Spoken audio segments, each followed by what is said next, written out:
ओम विष्णुदेवाय नमः। कार्तिक मास। कार्तिक का महीना प्रारंभ हो चुका है। इस माह को बहुत ही पवित्र माना गया है। इस माह में ही भगवान विष्णु अपने योग निद्रा से जाग जाते हैं और तब सभी तरह के मांगलिक कार्य प्रारंभ हो जाते हैं। इसी कार्तिक मास में दीपावली का महापर्व आता है। पुराणों में कार्तिक मास की महिमा का वर्णन मिलता है। इस माह में दीपदान, स्नान, विष्णु पूजा और तुलसी पूजा के साथ ही पौराणिक कथा सुनने का बहुत ही खास महत्व होता है। आइए जानते हैं कार्तिक मास की पौराणिक कथा। एक नगर में एक ब्राह्मण दंपति रहते थे। वे दोनों प्रतिदिन 7 कोस दूर गंगा और यमुना नदी में स्नान करने जाते थे। इतनी दूर आने जाने से ब्राह्मण की पत्नी थक जाती थी। एक दिन उसने अपने पति से कहा कि हमारा एक पुत्र होता तो कितना अच्छा रहता। पुत्र की बहू आती तो हमें घर वापस जाने पर खाना बना हुआ मिलता और बहू घर का काम भी कर देती। अपनी पत्नी की बात सुनकर ब्राह्मण ने कहा कि तूने बात तो सही कही है, चल मैं तेरे लिए बहू ला ही देता हूँ। ब्राह्मण ने कहा कि एक पोटली में आटा डालकर कुछ मोहरे रख दे। ब्राह्मण के कहे अनुसार उसने पोटली बांधकर दे दी और पोटली लेकर ब्राह्मण चला गया। सफर के दौरान ब्राह्मण को यमुना के किनारे बहुत ही सुंदर लड़कियां दिखाई दी। वे रेत पर घर बनाकर खेल रही थी। उनमें से एक लड़की ने कहा कि मैं अपना घर नहीं बिगाड़ूंगी, मुझे तो रहने के लिए ये घर चाहिए। लड़की की बात सुनकर ब्राह्मण मन ही मन सोचने लगा कि बहू बनाने के लिए यही लड़की उचित है। जब वह लड़की जाने लगी तो ब्राह्मण भी उसके पीछे पीछे उसके घर तक चला गया। वहां जाकर ब्राह्मण ने उस लड़की से कहा, बेटी कार्तिक मास चल रहा है, इसलिए मैं किसी के घर खाना नहीं खाता। मैं अपने साथ आटा लेकर आया हूँ। तुम अपनी माता से पूछो कि क्या वह मेरे लिए आटा छानकर 4 रोटी बना देगी। यदि वह मेरा आटा छानकर रोटी बनाएगी तो ही मैं रोटी खा लूँगा। लड़की ने जाकर अपनी माँ को ये सारी बात बताई। माँ ने कहा, उचित है, जाकर ब्राह्मण देव से कह दो कि वो अपना आटा दे दे, मैं रोटी बना दूंगी। जब वह आटा छानने लगी तो आटे में से मोहरे निकली। वह सोचने लगी कि जिसके आटे में इतनी मोहरे हैं उसके घर में कितनी मोहरे होंगी। जब ब्राह्मण खाना खाने बैठा तो लड़की की माँ ने उस ब्राह्मण से पूछा, क्या आपका कोई लड़का है और क्या आप उस लड़के की सगाई करने जा रहे हो। यह सुनकर ब्राह्मण ने कहा कि मेरा लड़का तो काशी में पढ़ने गया हुआ है, लेकिन यदि तुम कहो तो खांड कटोरे से विवाह करके तेरी बेटी को अपने साथ ले जाऊं। लड़के की माँ ने कहा, ठीक है ब्राह्मण देव। इस पर लड़की की माँ ने लड़की की खांड कटोरे से शादी करके ब्राह्मण के साथ भेज दिया। ब्राह्मण ने घर आकर कहा, रामू की माँ दरवाजा खोल कर देख, मैं तेरे लिए बहू लेकर आया हूँ।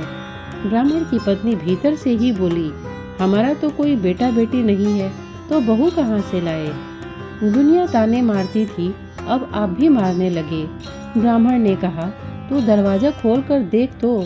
जब ब्राह्मणी ने दरवाजा खोला तो सामने बहू को खड़ी देखा। उसने बहू का स्वागत किया और आदर सत्कार से अंदर ले गई। अब जब ब्राह्मण अपनी पत्नी के साथ नदी स्नान करने जाता तो पीछे से बहू घर का सारा काम करके और खाना बना कर रखती थी। वह उनके कपड़े धोती और रात को हाथ पैर भी दबाती थी। इस तरह बहुत दिन बीत गए। ब्रह्माणी ने अपनी बहू से कहा कि बहू, कभी भी चूल्हे की आग मत बुझने देना और मटके का पानी खत्म मत होने देना। परंतु एक दिन चूल्हे की आग बुझ गई। यह देखकर बहू घबरा गई और भागी भागी अपनी पड़ोसन के पास गई और कहा कि मेरे चूल्हे की आग बुझ गई है, मुझे थोड़ी आग चाहिए। मेरे सास ससुर सुबह 5 बजे से गए हुए हैं, वो थके हुए घर आएंगे, इसलिए मुझे उनके लिए खाना बनाना है। यह सुनकर पड़ोसन ने कहा कि तू तो बावली है, तुझे यह दोनों मिलकर पागल बना रहे हैं। इनके कोई पुत्र नहीं है, ये निसंतान है। बहू ने कहा, नहीं ऐसा मत बोलो, इनका बेटा तो बनारस काशी में पढ़ने गया है। इस पर पड़ोसन ने कहा कि ये तुझे झूठ बोलकर लाए हैं, मेरी बात सच मान, इनके कोई बेटा नहीं है। अब बहू पड़ोसन की बातों में आ गई और कहने लगी कि अब आप ही बताओ मैं क्या करूं। पड़ोसन ने कहा कि करना क्या है, जब तुम्हारे सास ससुर आए तो जली हुई रोटियां बनाकर देना और बिना नमक की दाल बनाकर देना। खीर की कड़छी दाल में और दाल की कड़छी खीर में डाल देना। पड़ोसन ने उसे अच्छे से सिखा पढ़ा दिया।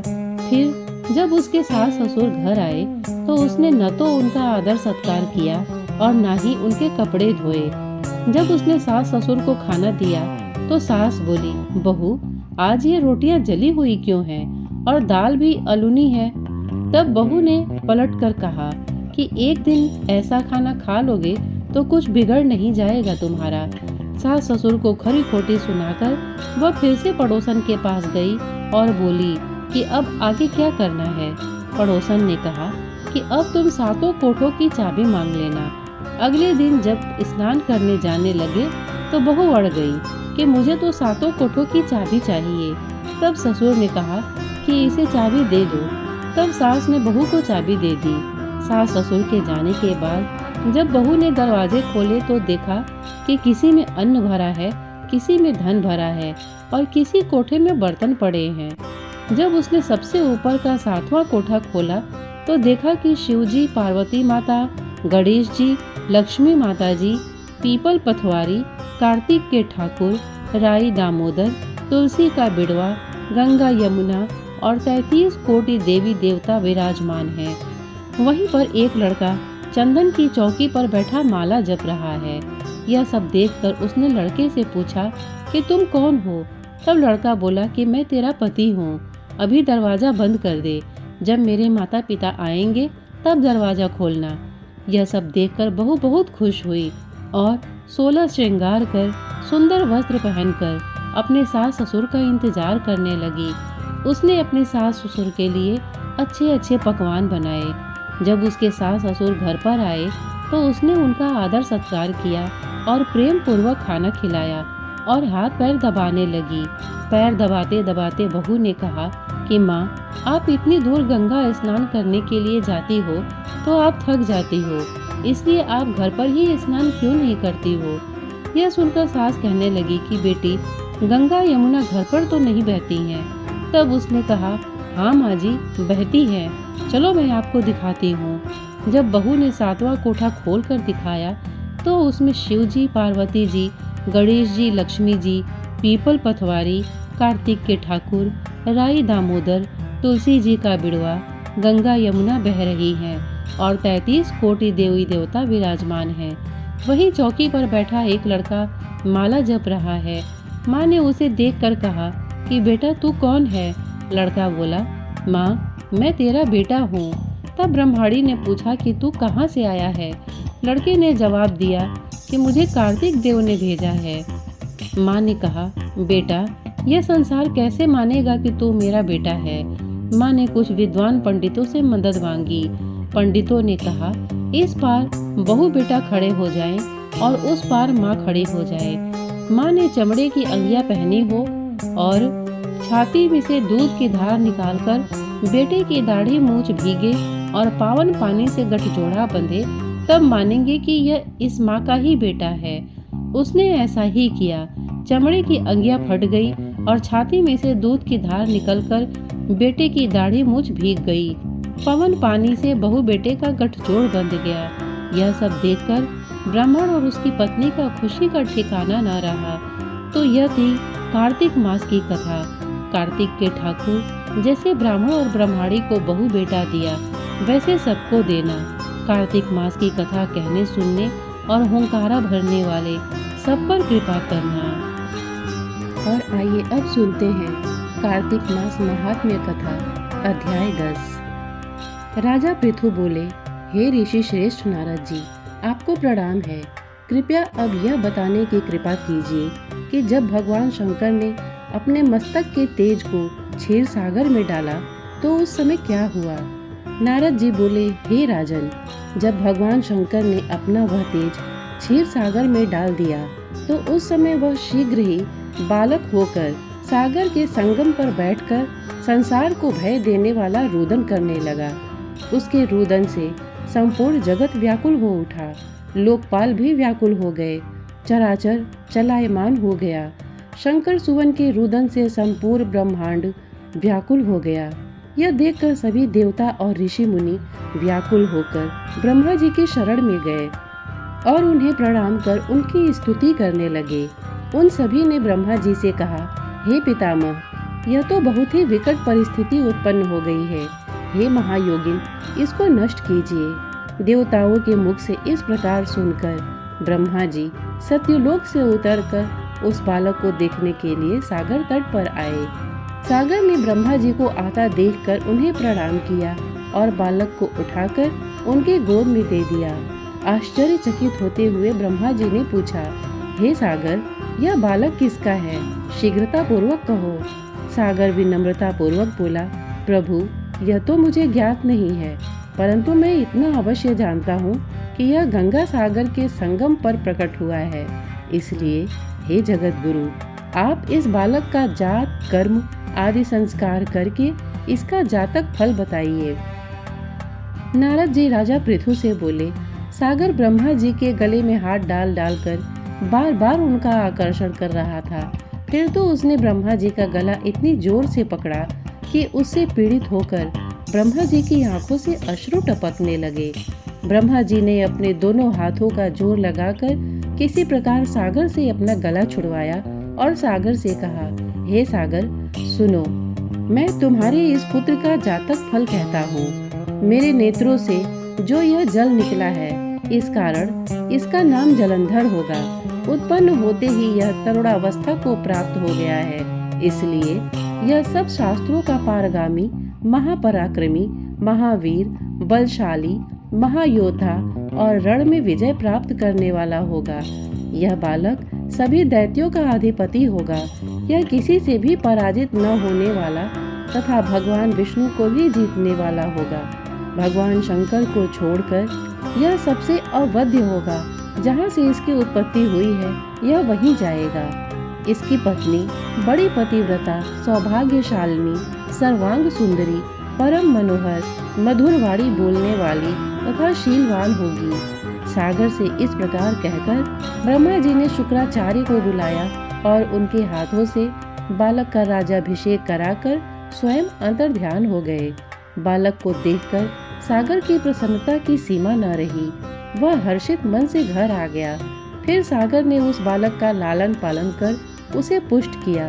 फिर कालनेमि नामक असुर को बुलाकर वृंदा नामक कन्या से विधि पूर्वक उसका विवाह करा दिया। उस विवाह में बहुत बड़ा उत्सव हुआ। श्री शुक्राचार्य जी के प्रभाव से पत्नी सहित जलंधर दैत्यों का राजा हो गया। आइए अब जानते हैं पवित्र कार्तिक मास में क्या करना चाहिए। कार्तिक मास हिंदुओं के लिए सबसे पवित्र महीना है। इस महीने की अधिष्ठात्री देवी राधा रानी है। इस महीने हम जो भी आध्यात्मिक गतिविधि करते हैं, वह राधा रानी को प्रसन्न करने वाली होती है, और राधा प्रसन्न हो तो भगवान श्री कृष्ण प्रसन्न होते हैं। स्कंद पुराण के अनुसार जिस प्रकार सतयुग युगों में सबसे अच्छा है, जैसे शास्त्रों में वेद सर्वश्रेष्ठ हैं, जैसे गंगा नदियों में सबसे अच्छी है, वैसे कार्तिक महीनों में सबसे अच्छा है। भगवान श्री कृष्ण को सबसे प्रिय है। भगवान श्री कृष्ण कहते हैं, सभी पौधों में पवित्र तुलसी मुझे सबसे प्रिय है। सभी महीनों में कार्तिक सबसे प्रिय है। सभी तीर्थों में मेरी प्रिय द्वारिका सबसे प्रिय है, और सभी दिनों में एकादशी सबसे प्रिय है। इस महीने को दामोदर मास के नाम से भी जाना जाता है। इस पवित्र महीने में क्या करें? 16 माला जाप करें। हरे कृष्ण कृष्ण कृष्ण हरे हरे, हरे राम राम राम हरे हरे। कार्तिक मास में दीपक जलाए। लाखों जन्मों के पाप पलक झपकते ही नष्ट हो जाते हैं। भले ही कोई मंत्र न हो, कोई पवित्र कर्म न हो और कोई पवित्रता न हो, कार्तिक के महीने में दीपक चढ़ाने से सब कुछ सही हो जाता है। दामोदर अष्टकम पढ़ें, श्रीमद् भागवतम या भगवत गीता पढ़ें, मंदिर जाने की कोशिश करें और भक्तों के साथ भगवान को दीप चढ़ाने में भाग लें। मंदिर में देवताओं को जप, गायन, नृत्य और दीपक अर्पित करना हमेशा बहुत शुभकारी होता है और हमारे दिलों में खुशी लाता है। इस महीने में कोशिश करें कि केवल प्रसाद यानी भगवान को अर्पित किया गया भोजन ही खाएं।